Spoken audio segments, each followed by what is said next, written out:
Welcome to Commission Ed, the Air Force Officer Podcast. Here we explore the training and development of America's leaders in the application of air power and the profession of arms. The views expressed are those of the hosts and do not reflect the official policy or position of the United States Air Force, Department of Defense, or the U.S. government. The mention of companies by name is solely for the purpose of discussion and should not be implied as endorsement.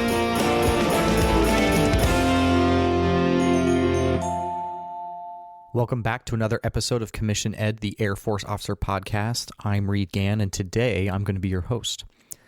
Really grateful that you've chosen to spend a few minutes with me today. Colin and I decided to split up the duties over this holiday period, so I've got the week of Christmas. He's going to take the week of New Year's.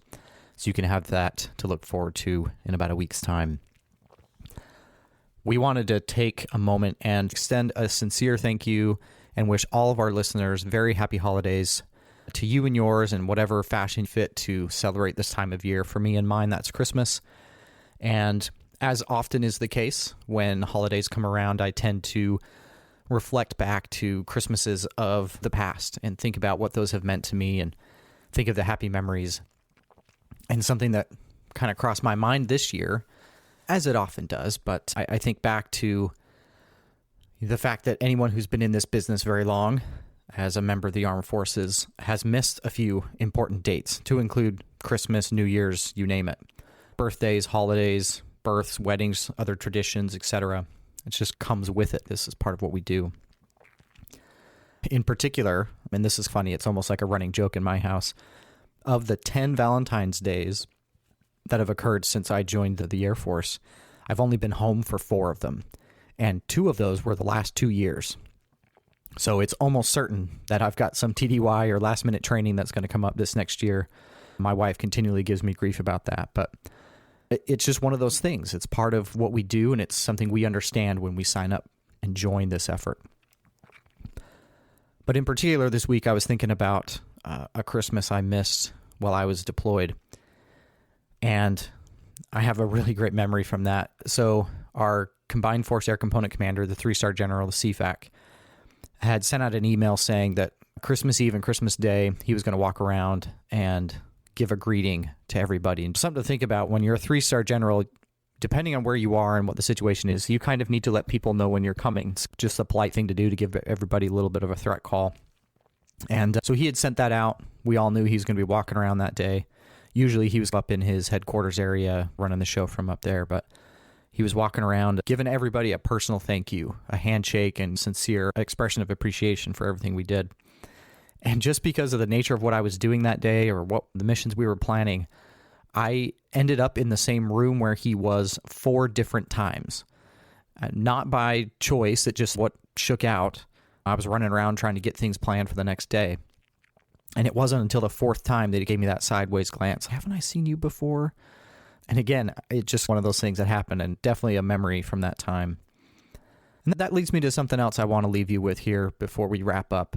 Again, I don't want to take too much of your time this season, but and this is one of those things that everyone knows intellectually. I'm going to say something it is not cosmic in any way. But it's something that my experience in the military has shown me much more concretely than I had ever expected. And it's this. It's that nothing about any second, any minute, any hour, or any day is materially or objectively different from any other. And again, you're like, okay, nice job, Reed. That's really deep stuff. But no, hear me out. There's nothing truly, objectively different about Christmas morning or the minute the clock strikes 12 on New Year's Day than any other time. The thing that makes it different and the thing that makes it special, the things that make it memorable are how we choose to spend that time and the people we choose to spend it with. Now, I have worked pretty much every holiday, pretty much every hour of every day. I've done shift work for about 18 months. I've worked nonstop for months on end. You name it. Of all the time available, worked or not during all of that time. And it's something that these experiences have really cemented to me is that it doesn't matter that I'm 6,000 miles away working. If I'm filling that time well and I'm spending it with people I want to spend it with, it can still be a good time. And vice versa. You can be in a place that you expect to be, doing the things that everyone expects you to do, and have a miserable experience if you're not doing the things you want to do or spending that time and you're not with the people that you want to be with. And so just some food for thought this holiday season as you hopefully take an opportunity to take a knee, to take a break, to rest and recover and recuperate so that you can get back after whatever your mission is. I want you to think about that. I want you to think about how you are spending your time and who you're spending it with. And it is my sincere hope that you are making meaningful memories that will last you for a lifetime. That's all I've got from this week's episode.